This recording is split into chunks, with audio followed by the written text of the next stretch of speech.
Bob, do you have new reporting? Yes, I just got off the phone with someone who was backstage with former President Trump at the rally, Congressman Mike Kelly of Pennsylvania, a Republican. He just spoke directly to CBS News. I asked the congressman if I could quote him on air. He gave permission.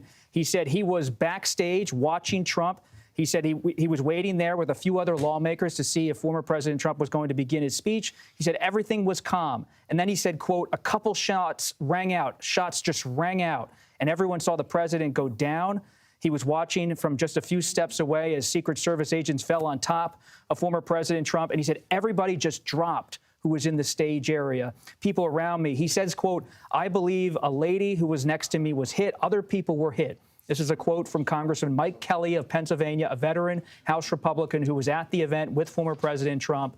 He said it took a long time for security to clear it up. He's worried that other people were hit by the bullets. He believes they were bullets and that this was some type of shooting. He's not sure if there were multiple shooters or not, but he said security kept everybody tight. He saw the former president raise his hands multiple times, but he said it was shocking to be at the stage. He said they weren't really clear, but he believes there were at least a couple shots, if not many, 4 to 5 shots, based on his ear of what happened while he was on stage, just watching former President Trump. You can see the former president right there, kind of at the start of his speech, puts his hand up, everybody goes down, and Congressman Kelly said people just fell to their knees, but were watching Trump as the Secret Service agents went on top of him.